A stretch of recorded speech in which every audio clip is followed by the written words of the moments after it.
2 கொரிந்தியருக்கு எழுதினதான நிருபம், 2 கொரிந்தியருக்கு எழுதினதான நிருபம் 4வது அதிகாரம் 4வது வசனம். 2 கொரிந்தியர் 4வது அதிகாரம் 4வது வசனம்.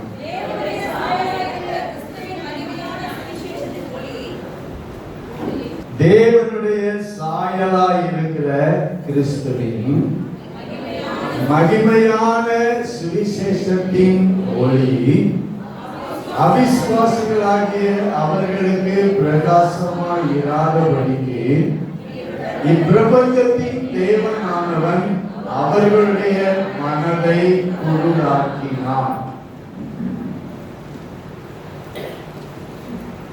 தேவனுடைய சாயலாய் இருக்கிற இயேசு கிறிஸ்து, இயேசு கிறிஸ்துவினுடைய மகிமையான சுவிசேஷத்தினுடைய ஒளி, மகிமையான சுவிசேஷத்தினுடைய ஒளி. இந்த காலங்களில் இந்த தலைப்பை தான் நாம கவனிக்கிறோம். மகிமையான சுவிசேஷத்தினுடைய ஒளி. கர்த்தர் உண்மையில உதிப்பார். அவருடைய மகிமை உண்மையில காணப்படும். அவருடைய மகிமையின் சுவிசேஷ ஒளி, அவருடைய மகிமையான சுவிசேஷ ஒளி உண்மையில காணப்படும். அல்லேலூயா, கர்த்தருக்கு ஸ்தோத்திரம். 1 தீமோத்தேயு 1வது அதிகாரம் 11வது வசனத்திலும் இந்த வார்த்தையை நாம் கவனிக்கிறோம். 1 தீமோத்தேயு 1வது அதிகாரம் 11வது வசனம். 1 தீமோத்தேயு 1:11 நித்தியானந்த தேவனுடைய மகிமையான சுவிசேஷத்தின் படி, நித்தியானந்த தேவனுடைய மகிமையான சுவிசேஷத்தின் படி, மகிமையான சுவிசேஷத்தின் ஒளி, மகிமையான சுவிசேஷத்தின் படி. கர்த்தருக்கு ஸ்தோத்திரம். இந்த வார்த்தைகள் சுவிசேஷத்துல ஒரு மகிமை காணப்படுகிறதை இந்த 2 வசனங்கள் நமக்கு சொல்லுகிறது. சுவிசேஷம் என்றால் நற்செய்தி என்று சொல்லுகிறோம். சுவிசேஷம் என்றால் முழுமையான உண்மை. சுவிசேஷம் என்றால் முழுமையான உண்மை. முழுமையான உண்மைதான் சுவிசேஷம். அல்லேலூயா. காஸ்பல் என்றால் முழுமையான உண்மை. கர்த்தருக்கு ஸ்தோத்திரம். இந்த சுவிசேஷத்தினுடைய ஒளி அநேகருக்கு மறைபொருளாக, சுவிசேஷம் அநேகருக்கு மறைபொருளாக இருக்கிறது. யாருக்கு அது மறைபொருளாக இருக்கிறது என்றால் கெட்டு போகிறவர்களுக்கு அது மறைபொருளாக இருக்கிறது. இந்த மகிமையான சுவிசேஷத்தினுடைய ஒளி ஒரு மனிதனுடைய மனதை பிரகாசமாக்குகிறது. கைகளை உயர்த்தி ஆமென் சொல்லுவோம். இந்த மகிமையான சுவிசேஷத்தினுடைய ஒளி ஒரு மனிதனுடைய மனதை பிரகாசமாக்குகிறது.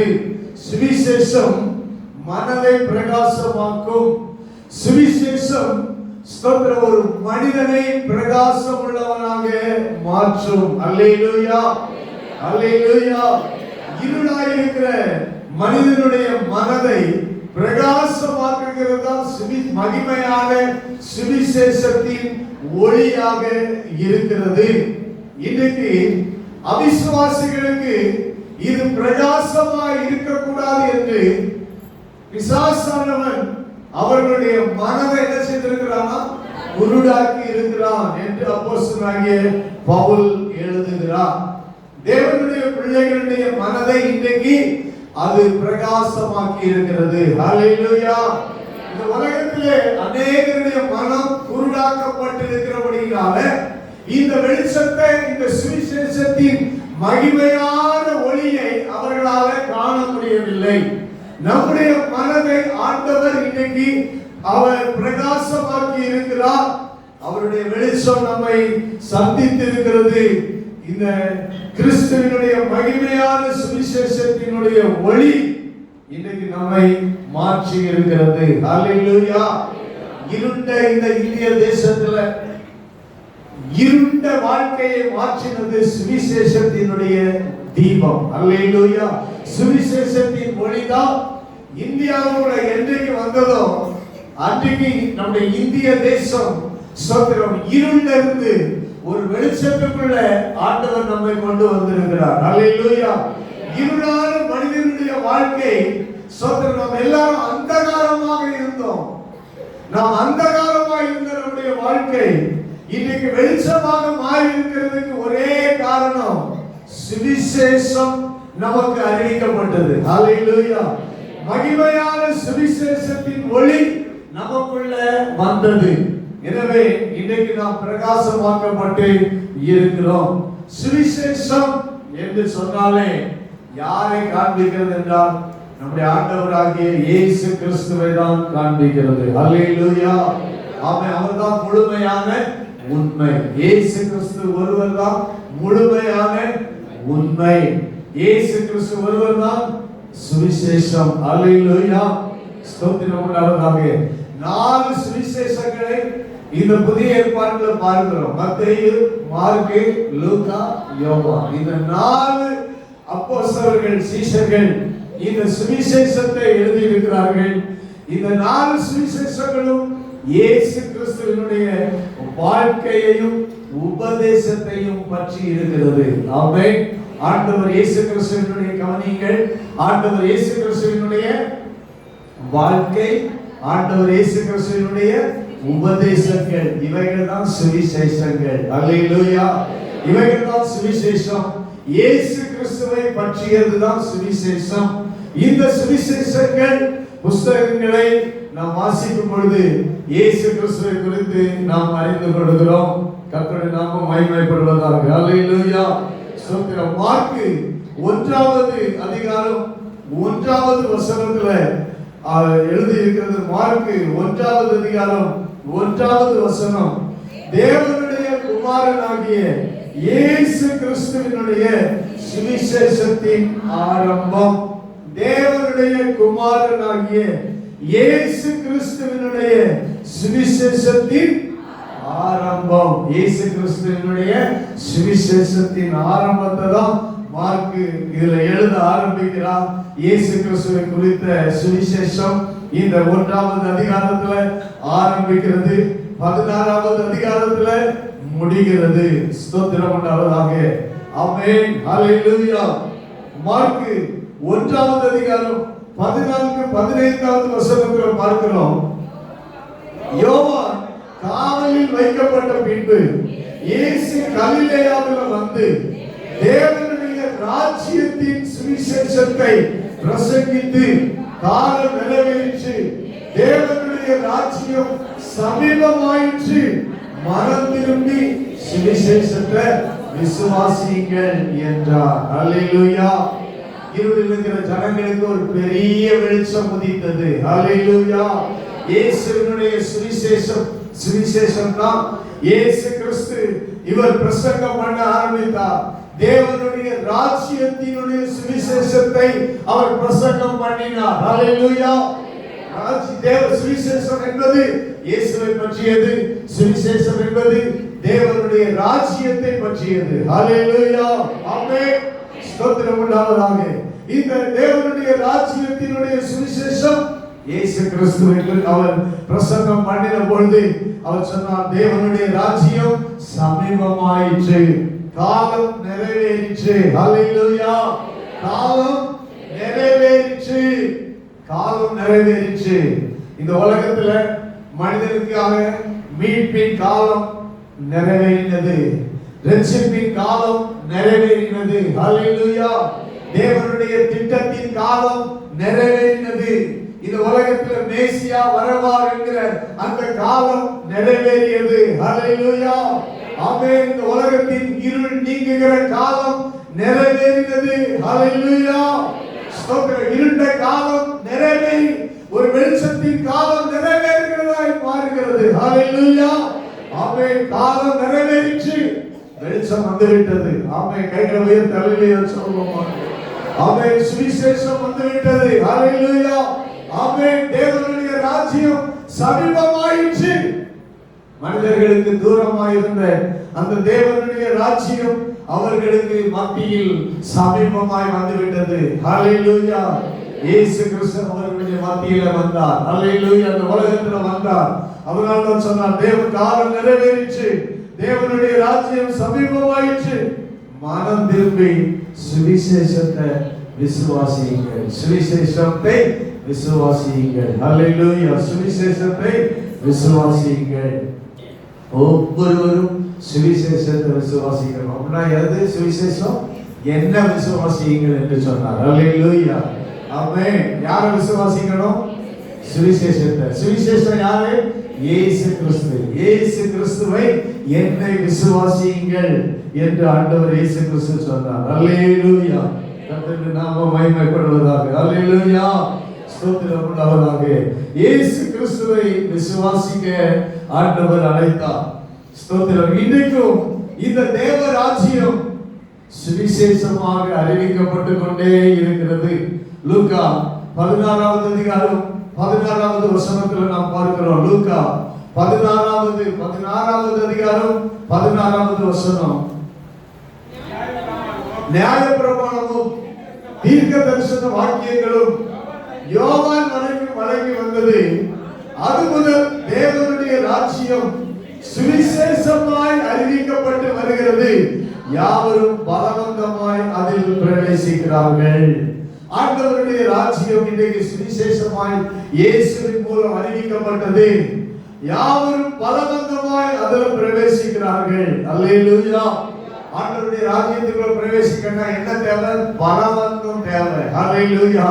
ஸ்தோத்திரம். இது எனக்கு தேவை என்று அவரை நாம் பிடித்துக் கொள்ள வேண்டும். இயேசுவை விசுவாசிக்க வேண்டும். ஸ்தோத்திரம். இயேசுவை உறுதியாய் பற்றிக் கொள்ள வேண்டும். இந்த சுவிசேஷத்துக்குள்ள நாம் வர வேண்டும். ஸ்தோத்திரம். இது பலவந்தமாய் நாம் பிடித்துக் கொள்ள வேண்டும். அல்லேலூயா. கர்த்தருக்கு மகிமை உண்டாவதாக. இது தேவ ராஜ்யம் நமக்கு பலவந்தமாய் பிடித்துக் கொள்ளப்பட வேண்டிய ஒன்று.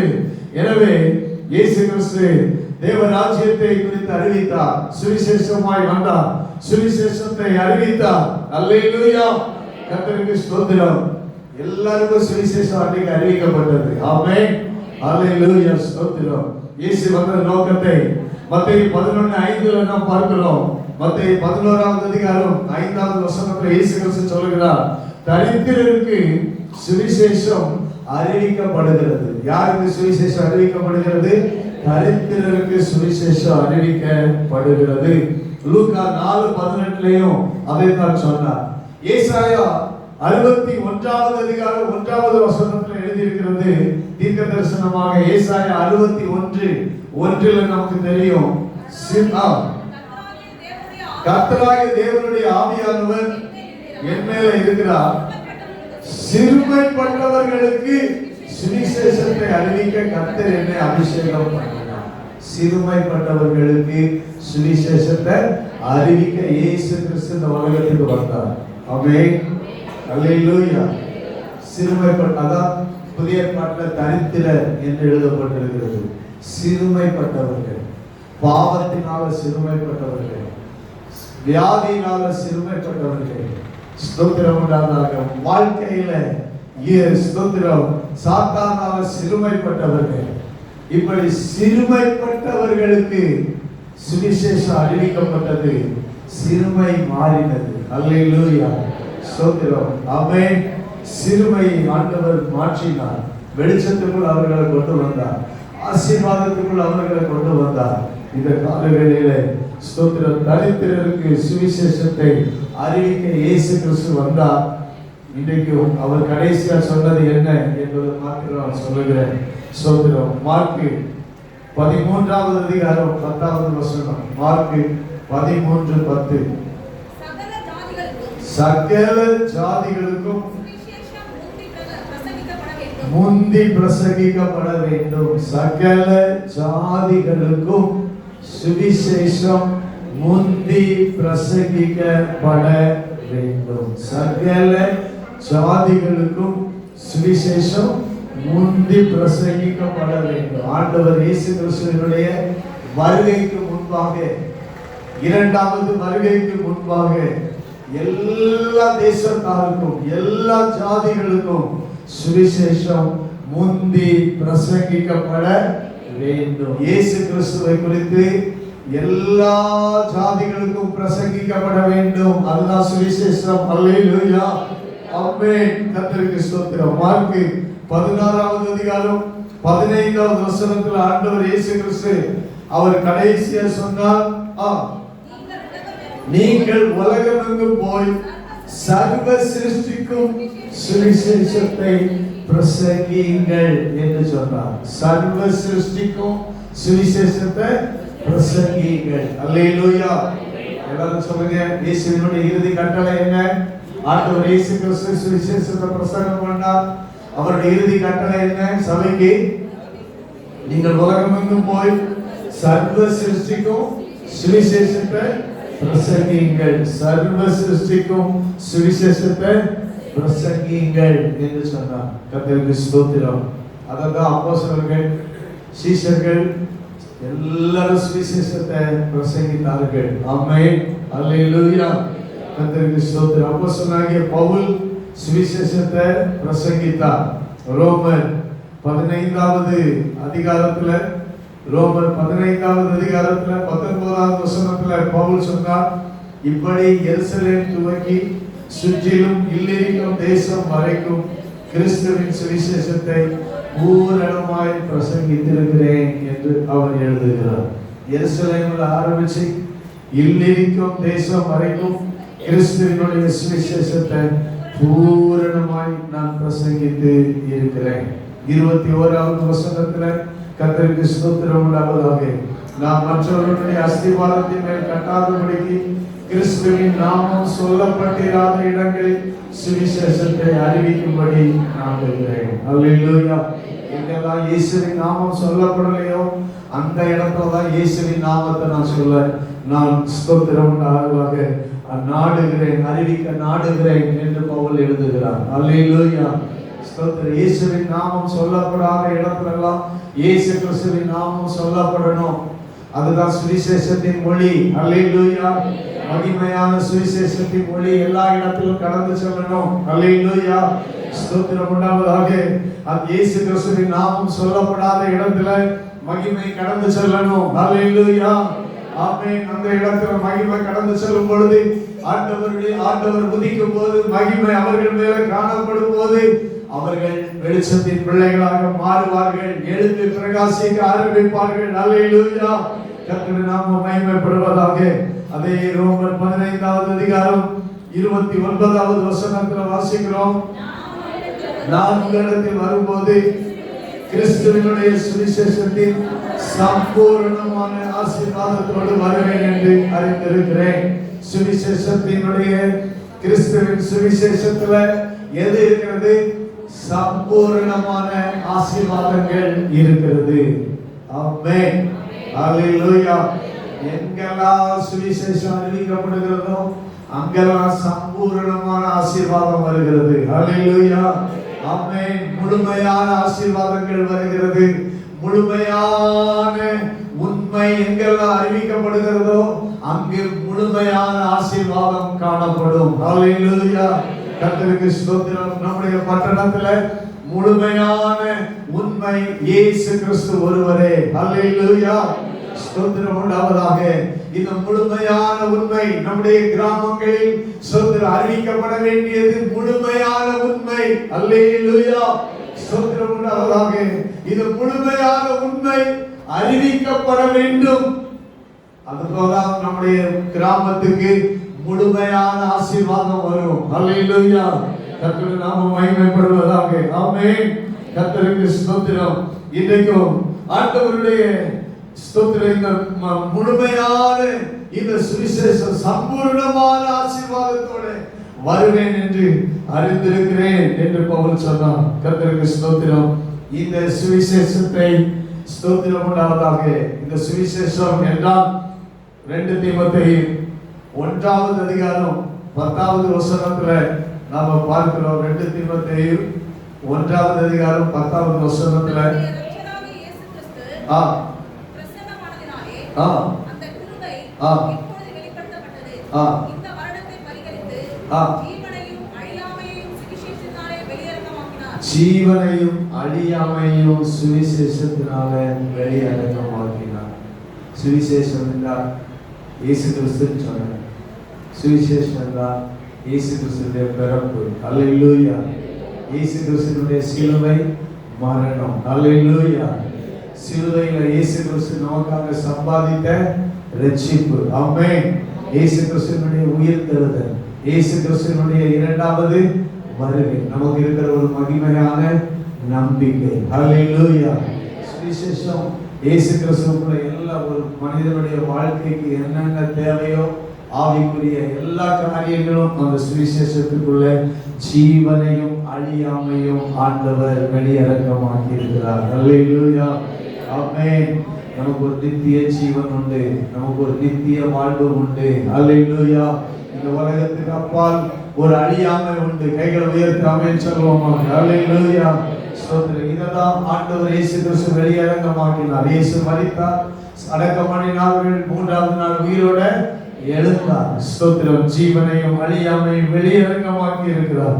இந்த சுவிசேஷத்தை எல்லாரும் விசுவாசிக்கணும், அறிவிக்கப்படணும். இதை எல்லாரும் விசுவாசிக்கணும். அல்லேலூயா. அறிவிக்கப்பட வேண்டும், இது விசுவாசிக்கப்பட வேண்டும். 2 தெசலோனிக்கேயர் 1வது அதிகாரம் 7வது வசனத்துல நாம் பார்க்கிறோம். 2 தெசலோனிக்கேயர் 1வது அதிகாரம் 7வது வசனத்துல 2 தெசலோனிக்கேயர் 1:7 தேவனை அறியாதவர்களுக்கும் நம்முடைய கர்த்தராகிய இயேசு கிறிஸ்துவினுடைய சுவிசேஷத்துக்கு கீழ்ப்படியாதவர்களுக்கும் நீதியுள்ள ஆக்கினையை செலுத்தும்படி ஆண்டவர் இயேசு கிறிஸ்து வானத்திலிருந்து மறுபடியும் 2வது முறை அவர் வெளிப்பட போகிறார். யார்?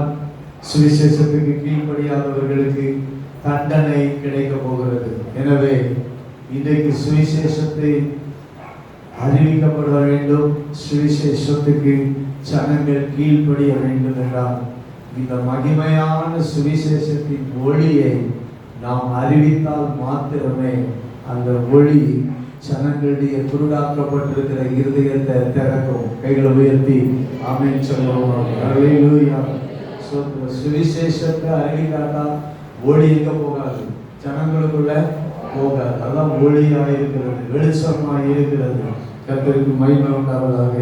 எனவே இந்த கடைசி நாட்களில் சாத்தான் இந்த ஒளி ஜனங்களுக்குள்ள போகக்கூடாது என்பதற்காக நாம் மனதை குருடாக்கி வச்சிருக்கிறோம். நம் வாழ்க்கையில உதித்த இந்த சுவிசேஷத்தினுடைய மகிமையான வெளிச்சம், இந்த சுவிசேஷத்தின் மகிமையான ஒளி, மகிமையான சுவிசேஷத்தின் ஒளி நம்முடைய பட்டணத்திலும் கிராமங்களிலும் நம்முடைய தேசத்திலும் முழு உலகத்திலும் எல்லார் மேலும் உதிக்க வேண்டும். கர்த்தருக்கு ஸ்தோத்திரம் உண்டாவதாக. ஆமென். சபையின் கடமை என்ன? சுவிசேஷத்தை அறிவிப்பது. சொல்லுங்க, சுவிசேஷத்தை. இதுதான் மகிமை. அல்லேலூயா. இதுதான் இயேசுவினுடைய மகிமை. கர்த்தருக்கு ஸ்தோத்திரம்.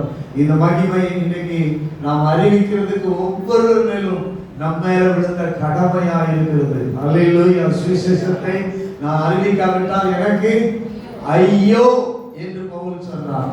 சுவிசேஷத்தை அறிவிப்பது நம் எல்லார் மேலும் சொல்லுங்க விழுந்த கடமை.